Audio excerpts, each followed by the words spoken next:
Inspire is our success mantra and Sun is the right choice for you. నమస్తే తెలుగు న్యూస్కి స్వాగతం. ప్రపంచంలో ఉన్న ఏ తెలుగు వారికైనా జూన్ 4, 2024 మర్చిపోలేని తేదీ. అరివీర భయంకర పోరాటం ఓ అధికార పార్టీ మీద చేసి అప్రతిహత విజయం సాధించి ఓ ల్యాండ్ స్లైడ్ విక్టరీని తమ ఖాతాలో కూటమి ప్రభుత్వం ఆంధ్రప్రదేశ్లో వేసుకొని సరిగ్గా ఇవాళకి 2 సంవత్సరాలు పూర్తవుతుంది. ఆ గెలుపుని ఎట్లా డిస్క్రైబ్ చేద్దాం? ఆ గెలుపుకి ముందు కొంతమంది పరిస్థితులు వేరు, గెలుపు తర్వాత పరిస్థితులు వేరు. ఆ గెలుపుకి ముందు ఆ భయంకర పోరాటంలో ఓ సైనికుడిగా మారి యుద్ధం చేసి గెలిచి ఇప్పుడు తెలుగుదేశం పార్టీ అధికార ప్రతినిధిగా ఉన్న అప్సాన్ రాయేష్ గారు మనతో ఉన్నారు. నమస్కారం రాయేష్ గారు. నమస్కారం. ఎట్లా డిస్క్రైబ్ చేస్తారు ఆ గెలుపుని, ఆ స్థాయి గెలుపుని? మీరు ప్రస్తావించినట్టుగానే 2024 జూన్ 4. ఇప్పుడు మనకు ఉదయం 11:10 అయింది. ఈ పార్టీకి దాదాపు ఈ టైం కల్లా దాదాపుగా ఒక అంచనా పూర్తి స్థాయిలో వచ్చేయటం జరిగింది. సహజంగానే మనకందరికీ తెలుసు, ముందుగా పోస్టల్ బ్యాలెట్ల లెక్కింపు జరుగుద్ది. పోస్టల్ బ్యాలెట్ల లెక్కింపు నుంచే ట్రెండ్స్ బిగిన్ అవుతాయి. సహజంగానే రాజకీయ పక్షాలు ఇవి పోస్టల్ బ్యాలెట్సే కదా, అసలు బ్యాలెట్ ఇంకా ఓపెన్ కాలేదు కదా అని చెప్పని సమర్థించుకుంటారు. అసలు బ్యాలెట్లు కూడా ఓపెన్ అయిన తర్వాత ఒక రౌండు, రెండో రౌండు ఈ ప్రక్రియ మొదలైన తర్వాత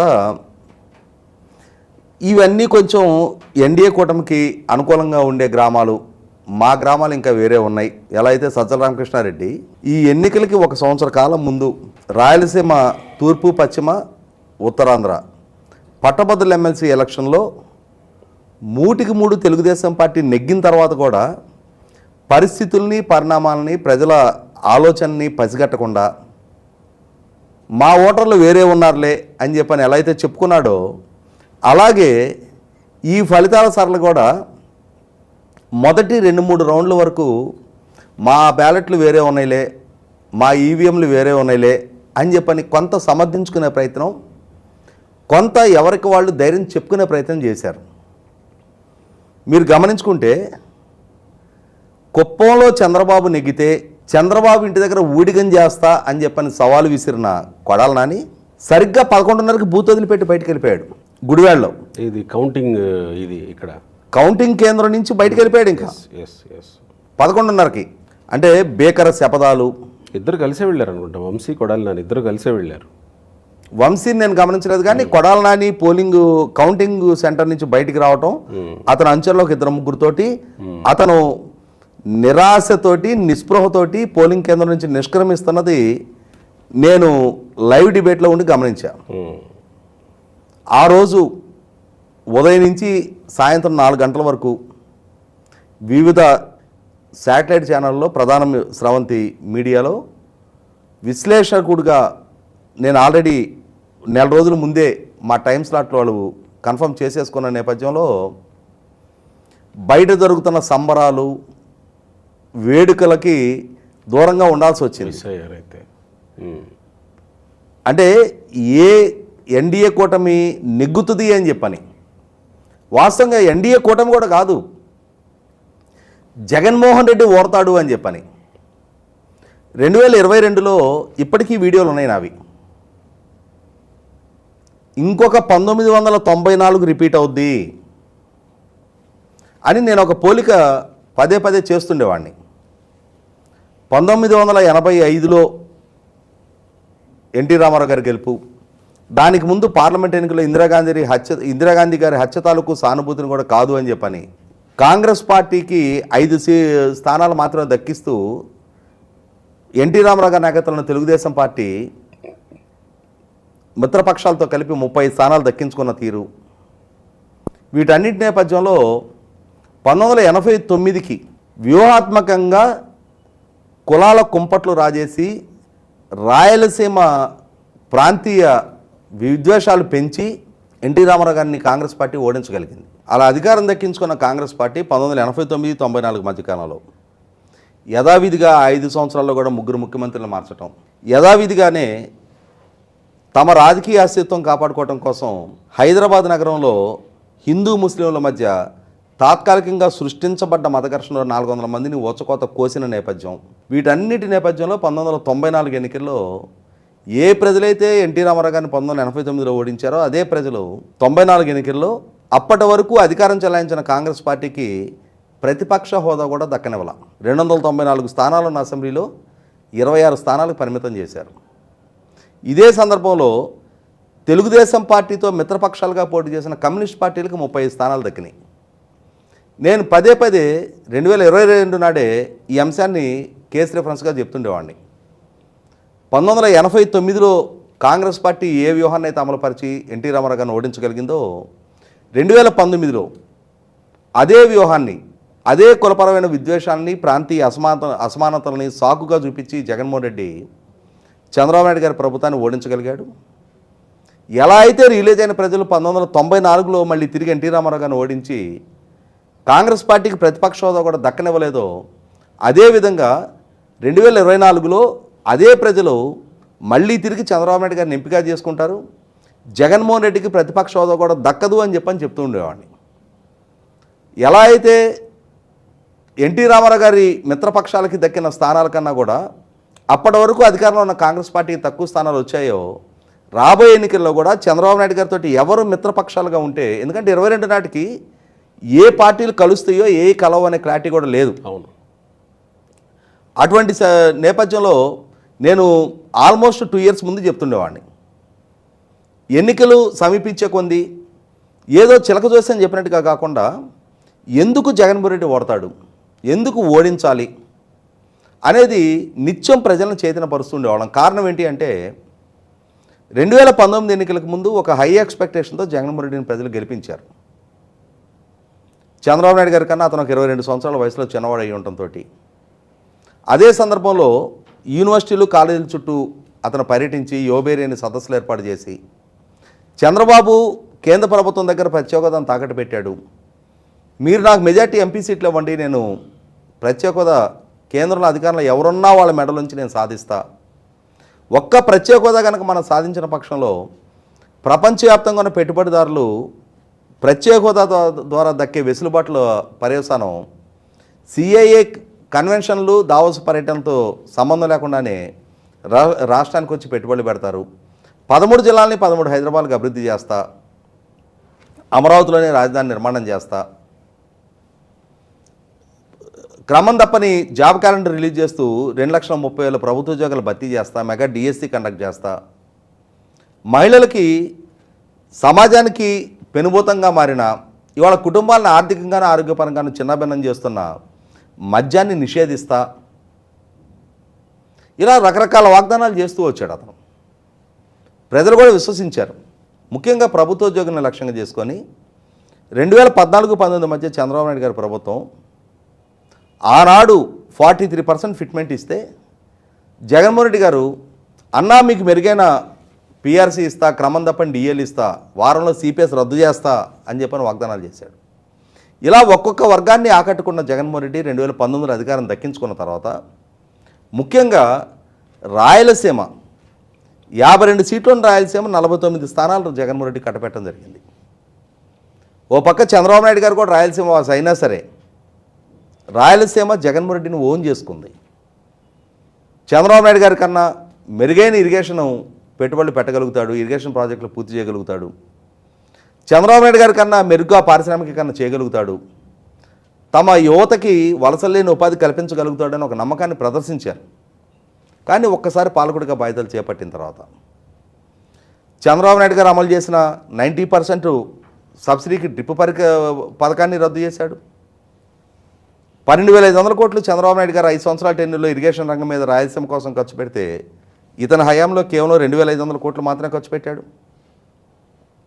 ఇదే క్రమంలో కొత్త పరిశ్రమలు తేకపోగా ఉన్న పరిశ్రమలు పారద్రోలాడు. ఒక రకమైన నైరాశ్యంలోకి రాయలసీమ యువత జారిపోవటానికి కారకుడు జగన్మోహన్ రెడ్డి. 17 లక్షల ఎకరాలకి చంద్రబాబు హయాంలో డ్రిప్ పరికరాలు అందితే ఇతని 5 సంవత్సరాల టెన్యూర్లో ఒక్క డ్రిప్ పరికరం అందల, ఒక్క ఎకరానికి. ఇదే సందర్భంలో 5 సంవత్సరాల టెన్యూర్లో ప్రభుత్వ ఉద్యోగులకి not even a single DA, ఒక్క డిఏ కూడా ఇవ్వని ఏకైక పాలకుడు జగన్మోహన్ రెడ్డి. వాళ్ళకి అప్పటి వరకు అమలు జరుగుతూ ఉన్న 27% ఇన్కమ్ రిలీఫ్ని 23% కుదిస్తూ ఫిట్మెంట్ ఖరారు చేశాడు. వాళ్ళ హెచ్ఆర్ఎస్ ల్యాబుల్లో 2% కోత విధించాడు. వాళ్ళ జీపీఎఫ్ లోన్స్ అతిగతి లేవు, జిఎల్ఐ లోన్స్ అతిగతి లేవు, సరెండర్ లీవ్ ఎన్కాష్మెంట్ అతిగతి లేదు, రిటైర్మెంట్ అమౌంట్ సెటిల్మెంట్ కావట్లా.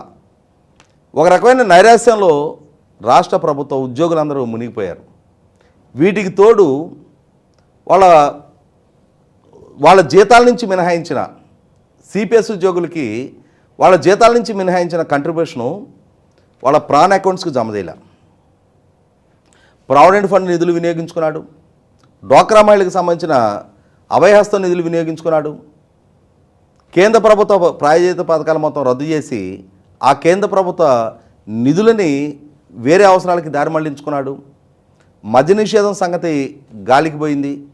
ఇటువంటి ఒక ప్రత్యేక పరిస్థితుల్లో అమరావతిలోనే రాజధాని నిర్మాణం చేస్తానని 2019కి ముందు వాగ్దానం చేసిన జగన్మోహన్ రెడ్డి అమరావతిలో అసైన్మెంట్ ల్యాండ్ ఓనర్లందరికీ అమరావతిలోనే భూములు ఇస్తానన్నాడు, పట్టా భూములు ఇస్తానన్నాడు, పట్టా భూములతో సమానమైన ప్యాకేజ్ అమలుపరుస్తా అన్నాడు. అక్కడున్న ల్యాండ్లెస్ పూర్కి 2,500 రూపాయలు ప్రతి నెల సామాజిక పెన్షన్ అందజేస్తుంటే దాన్ని 5,000కి పెంచుతానన్నాడు. ఇలా వాగ్దానాలు చేయటమే కానీ దేన్ని అమలుపరచాల. రాష్ట్ర రాజధాని భవిష్యత్తును అస్థిరపాలు చేశాడు. వీటికి తోడు జాతీయ ప్రాజెక్టుగా నిర్మాణం జరుపుకుంటున్న Polavaram project, Machilipatnam port, Veligonda project లాంటి కీలక ప్రాజెక్టుల టెండర్లు రద్దు చేయటం, మళ్ళీ రివర్స్ టెండర్ పేరిట ఆ ప్రాజెక్టులకి సరైన కేటాయింపులు చేయకుండా అంటే ఒక టైం బౌండెడ్ షెడ్యూల్లో వాటిని పూర్తి చేయాలనే ప్రయత్నము చేయకుండా 5 సంవత్సరాల్లో ఇరిగేషన్ రంగాన్ని నిర్వీర్యం చేశాడు. వీటన్నిటికన్నా అదనంగా ప్రజల భావ ప్రకటన స్వేచ్ఛను అణిచివేశాడు. ఈ నేపథ్యంలో రాష్ట్రంలో ఉన్న అతి చిన్న ఉద్యోగులు, అంగన్వాడీ ఆయాలు, అంగన్వాడీ సిబ్బంది, ఆశా వర్కర్లు, సర్వశిక్ష అభియాన్ సిబ్బంది, పారిశుద్ధ్య కార్మికులు, విఆర్ఏలు, వీళ్ళందరూ చాలా తక్కువ జీతానికి పనిచేసే ప్రభుత్వ యంత్రాంగంలో ఉన్న చిరుద్యోగులు. ఇటువంటి వారికి ఇచ్చిన వాగ్దానాలు కూడా నెరవేరని నేపథ్యంలో వారు ఏదైనా ఉద్యమ బాట పట్టిన క్రమంలో అంగన్వాడీ సిబ్బంది లాంటి చిరుద్యోగుల మీద ఎస్మా చట్టాన్ని ప్రయోగించాడు. ఆశా వర్కర్ల జుట్టు పట్టుకొని ఇడ్చి పోలీస్ లాకప్లో పడేశారు. ఇటువంటి నేపథ్యంలో జగన్మోహన్ రెడ్డి పాలకుడిగా కొనసాగాలి అని చెప్పని రాష్ట్రంలో ఏ వర్గం కూడా కోరుకునే నేపథ్యంలోనే ఒక డిజాస్టరస్ రిజల్ట్ జగన్మోహన్ రెడ్డి ఎదుర్కోబోతున్నాడు అని చెప్పని ఎన్నికలు సమీపించే సందర్భంలో కూడా ప్రతి చర్చలో నేను మాట్లాడుతుండేవాడిని. అలా నేను మాట్లాడుతుంటే చాలామంది కాల్ చేసి మీరు మరీ ఎగ్జాగరేటెడ్గా చెప్తా ఉన్నారు, మరి అంటే ఎక్స్ట్రీమ్గా మీ చర్చలు ఉంటున్నాయి, జగన్మోహన్ రెడ్డిని తక్కువ అంచనా వేయకండి, అతను గొప్ప మ్యానిపులేటరు, అతని దగ్గర కావాల్సినంత డబ్బు ఉంది, అతని డబ్బు ప్రజలను ప్రభావితం చేస్తుంది, ఇలా రకరకాలుగా నాకు సలహాలు ఇచ్చేవాళ్ళు. నేను వాళ్ళందరికీ ఒకటే చెప్పేవాడిని, నీ భవిష్యత్తు, నీ బిడ్డల భవిష్యత్తు, రాష్ట్ర భవిష్యత్తు ఇవి పడంగా పెట్టబడతా ఉన్నప్పుడు అదే సందర్భంలో ఆస్తుల రిజిస్ట్రేషన్ సందర్భంగా ఆయన తీసుకొచ్చిన కొత్త విధానం, ఇప్పటివరకు అమల్లో ఉన్న డాక్యుమెంటేషన్ ప్రక్రియని మార్పు చేసి ఒక జిరాక్స్ కాపీ ఆస్తి యజమానికి ఇవ్వటం జరుగుతుంది. ఈ జిరాక్స్ కాపీయే ఆస్తికి సంబంధించిన హక్కుపత్రంగా చలామణి చేసుకోవాలి అని చెప్పిన తీరు, ల్యాండ్ టైటిలింగ్ యాక్ట్. వీటికి తోడు అదనంగా అతని ద్వారా ప్రతిపాదించబడ్డ ల్యాండ్ టైటిలింగ్ యాక్ట్. ఒక ల్యాండ్ టైటిలింగ్ అథారిటీ ఉంటాడు, ఒక డిస్ప్యూట్ రిజిస్టర్ ఉంటుంది. ప్రజల ఆస్తులు వేరే ఎవరైనా సరే వివాదాస్పదం చేసినప్పుడు ఎత్తి డిస్ప్యూట్ రిజిస్టర్లో ఎంటర్ చేస్తాం. ఈ ల్యాండ్ టైటిలింగ్ అథారిటీగా any person can appointed as land titling authority అని చెప్పని తీసుకొచ్చిన జీవో. వీటన్నిటి నేపథ్యంలో ప్రజల ఆస్తులకి భద్రత లేదు అన్న భావన తలెత్తింది. అలా తలెత్తిన సందర్భంలో కూడా దాన్ని రిజాల్వ్ చేసుకునే ప్రయత్నం చేయకుండా దాన్ని సమర్థించుకోవడానికి చేసిన ప్రయత్నం. ఇటువంటి నేపథ్యంలోనే రాష్ట్ర ప్రజలు ప్రభుత్వాన్ని ప్రశ్నించడానికి వీలేని స్థితి. ప్రశ్నించిన పక్షంలో పోలీసుల చేత కేసులు నమోదు చేస్తూ ఉన్నారు, కస్టోడియల్ టార్చర్లకు గురి చేస్తూ ఉన్నారు. లేదంటే జగన్మోహన్ రెడ్డి గారి చేత పెంచి పోషించబడుతున్న సోషల్ మీడియా ద్వారా చాలా విశృంఖలమైన పదజాలంతో మార్ఫింగ్ ఫోటోలు, మార్ఫింగ్ వీడియోలతోటి చెలరేగిపోతూ ఉన్నారు, వ్యక్తిత్వానికి పాల్పడుతూ ఉన్నారు, మహిళల గౌరవానికి భంగం కలిగిస్తూ ఉన్నారు. అధికార పార్టీ నాయకులు జగన్మోహన్ రెడ్డి గారి అండదండలతోటి ఒక రకమైన విశృంఖలత్వాన్ని ప్రదర్శిస్తూ వస్తున్నారు. ఆయన సమక్షంలోనే ప్రతిపక్ష నాయకుల కుటుంబాల్లో ఉన్న మహిళలని హేళన చేస్తూ ఉన్నారు, సంస్కారహీనపు మాటలు మాట్లాడుతూ ఉన్నారు. వీటన్నిటికీ పరాకాష్ఠగా రాష్ట్ర రాజధాని విషయంలో జగన్మోహన్ రెడ్డి సృష్టించిన సంక్లిష్టత. కనీసం 2022 మార్చి 3వ తారీఖు రోజు గౌరవ హైకోర్టు ఇచ్చిన తీర్పు మేరకైనా సరే అమరావతి మాత్రం ఏకైక రాజధాని అని చెప్పని స్పష్టం చేసిన తర్వాత అయినా సరే లౌక్యం ప్రదర్శించగలిగి అమరావతి నిర్మాణానికి పూనుకొని ఉన్నట్టయితే జగన్మోహన్ రెడ్డి కొంతవరకైనా ఫేస్ సేవింగ్ చేసుకోవడానికి ఆస్కారం ఉండేది. ఇవాళ ఏ నమ్మకంతో అయితే తను గెలిపించారో ఆ నమ్మకాన్ని తనకు తానుగా కూలగొట్టుకొని నాకు 2019లో దక్కిన 151 శాశ్వతంగా నాకు కొనసాగుతాయి, ఆ పార్టీకి శాశ్వత అధ్యక్షుడిగా ప్రకటింపజేసుకున్నాడు. అలాగే ఈ రాష్ట్రానికి కూడా నేనే శాశ్వత ముఖ్యమంత్రిని అని చెప్పనే ఒక రకమైన అహంకారంతో విర్రవీగిన జగన్మోహన్ రెడ్డి అండ్ కో వాళ్ళ విర్రవీగుళ్ళని గమనించుతూ ఉన్న ప్రజలు జగన్మోహన్ రెడ్డి గారి పాలనా తీరు, ఆయన అణచివేత ధోరణి, ఆయన పోలీస్ డిపార్ట్మెంట్ ద్వారా ప్రదర్శిస్తున్న కాఠిన్య నేపథ్యంలో ప్రతిరోజు ప్రజలు రోడ్డెక్కి తమ నిరసన తెలియజేయలే, సమయం సందర్భం కోసం ఎదురు చూశారు. ఒక నిశ్శబ్ద విప్లవం కోసం ప్రజలు కాచుకొని కూర్చొని ఉన్నారు. మే 13 జరిగిన ఎన్నికకి ఆ నిశ్శబ్ద విప్లవం మే 10వ తారీఖు నుంచి తన సంకేతాలు పంపించడం మొదలుపెట్టింది. సహజంగా ప్రకృతి వైపరీత్యాలు లాంటివి సంభవించినప్పుడు కలుగుల్లో ఉన్న ఎలుకలు బయటకు వస్తాయి, పక్షులు గూళ్ళు వదిలిపెట్టి చల్లాచెదరైపోతాయి, కుక్కలు రెస్ట్లెస్గా అరుస్తూ ఉంటాయి అని చెప్పని చెప్తూ ఉంటారు. అంటే ప్రకృతిలో సంభవించబోతున్న ఒక విస్ఫోటనాన్నో ఒక ఎర్త్క్వేక్ లాంటి దాన్ని ముందే ఆ మూగజీవులు ముందుగా పసిగడతాయని చెప్పని చెప్తారు.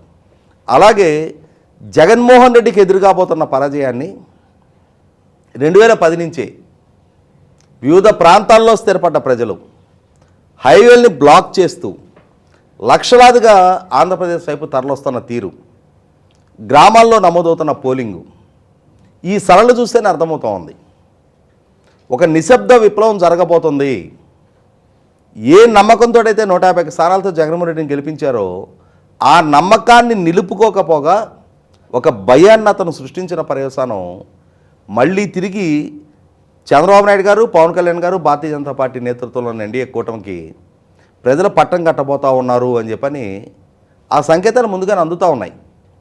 ఈ నేపథ్యంలోనే నేను చాలా స్పష్టంగా చాలా మీడియా చర్చల్లో లైవ్లోనే చెప్పేవాడిని, పోలింగ్ రోజు సాయంత్రం పోలింగు ముగిసి మొగగానే నేను హైదరాబాద్ వచ్చేయడం జరిగింది మా ఊరి నుంచి.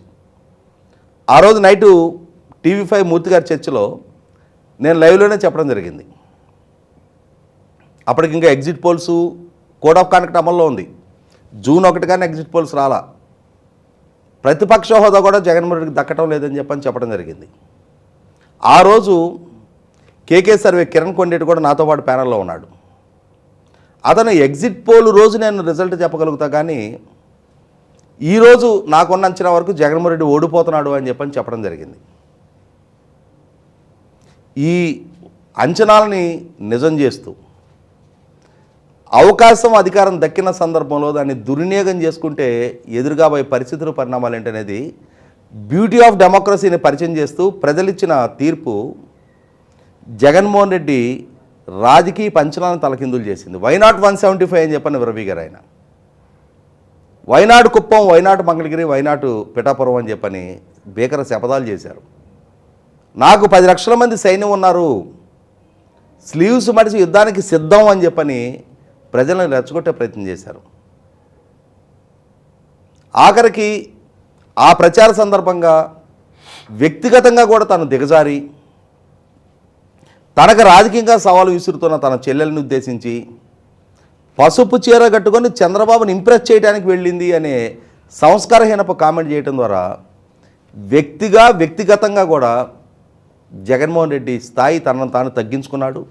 ఇవన్నీ 2024 జూన్ 4 నాటి ఫలితాల్లో అక్కడ వెలువడుతున్న ఫలితాలు స్పష్టం చేస్తూ ఉన్నాయి. చాలా ఎన్నికలు చూసాం, చాలా ఫలితాలు చూసాం. కానీ 2024 నాటి ఎన్నికలు, ఆ ఎన్నికల ప్రత్యేకత ఏంటి అంటే శ్రీకాకుళం నుంచి హిందూపూర్ దాకా 13 ఉమ్మడి జిల్లాల్లో 8 జిల్లాల్లో వైసీపీకి ఖాతా తెరవలేని పరిస్థితి. ఉత్తరాంధ్ర 3 జిల్లాల్లో, విశాఖపట్నంలో మాత్రమే 2 అసెంబ్లీ స్థానాలు దక్కటం. ఈస్ట్ గోదావరి నుంచి నెల్లూరు దాకా ఈ మధ్య ప్రాంతం మొత్తానికి ఒక్క ప్రకాశం జిల్లాలోనే 2 స్థానాలు దక్కటం. అలాగే చిత్తూరులో 2, కర్నూలులో 2, కడపలో 3, కేవలం 7 స్థానాలకు రాయలసీమలో పరిమితం కావటం. ఈ మొత్తం కలిపి 11 స్థానాలు మాత్రమే వైసీపీకి దక్కిన నేపథ్యం. ఇటువంటి పరిస్థితుల్లో 2014 నాటి ఆంధ్రప్రదేశ్ రాష్ట్ర అసెంబ్లీ ఎన్నికలు దశాబ్ద కాలం పాటు ఈ రాష్ట్రాన్ని 2004 నుంచి 2014 దాకా పరిపాలించిన కాంగ్రెస్ పార్టీ ఒక ఎంపీటీసీ స్థానం కానీ, ఒక మున్సిపల్ వార్డు కౌన్సిలర్ కానీ నెగ్గక, ఒక ఎమ్మెల్యే ఎంపీ స్థానాల్లో పూర్తి స్థాయిలో డిపాజిట్లు కూడా కోల్పోయి, పొలిటికల్ సైన్స్ చదివే వాళ్ళకి ఒక రీసెర్చ్ టాపిక్గా ఎలా మిగిలిపోయిందో, దశాబ్ద కాలం పాటు రాష్ట్రాన్ని పరిపాలించిన పార్టీ ఎమ్మెల్యే ఎంపీలు నెగ్గకపోగా కనీసం స్థానిక సంస్థల్లో కూడా ఒక ఎంపీటీసీ స్థానం కూడా నెగ్గకపోవడం అనేది ఒక కేసు రిఫరెన్స్గా ఈనాటికి నిలబడిపోయింది. దాన్నే కొనసాగిస్తూ 2024 ఎన్నికలు 151 స్థానాలతో ప్రజలు ఒక హై ఎక్స్పెక్టేషన్తో అధికారం కట్టబెడితే ఆ ఎక్స్పెక్టేషన్ రీచ్ కాలేకపోవడం ఒక ఎత్తు. ప్రజలు 100% పనులు చేయగలరు అనుకుంటే కనీసం అట్లీస్ట్ 70-80%కి ప్రయత్నం చేసినా ప్రజలు అంతటి వ్యతిరేకత రాదు. కానీ ఈ అవకాశం, ఈ అధికారం తనకు హక్కు అని చెప్పని భావించి, ఇది రాచరికంలో యుద్ధం చేసి శత్రువుని ఓడించి నేను దక్కించుకున్న విజయంగా భావించి, రాజ్యం వీరభోజ్యం అని చెప్పని విర్రవీగితే ప్రజలని, పౌర సమాజాన్ని, వాళ్ళ చైతన్యాన్ని చాలా చులకనగా ఆలోచన చేసి నేనే గొప్ప మ్యానిపులేటర్ని, 2019 నాడు నేను ఏం చెప్పినా ప్రజలు నమ్మారు, ఎల్లకాలం నేను అదేవిధంగా ప్రజలను కన్విన్స్ చేయగలుగుతాను, నేను చెప్పిందే ప్రజలు నమ్మే విధంగా నాకు మాత్రమే ప్రజలు కట్టుబడి ఉంటారు అని చెప్పనే ఒక రకమైన భ్రమంలో బతికిన జగన్మోహన్ రెడ్డికి వాస్తవం ఇది అని చెప్పని తెలియజెప్పిన రోజు 2024 జూన్ 4.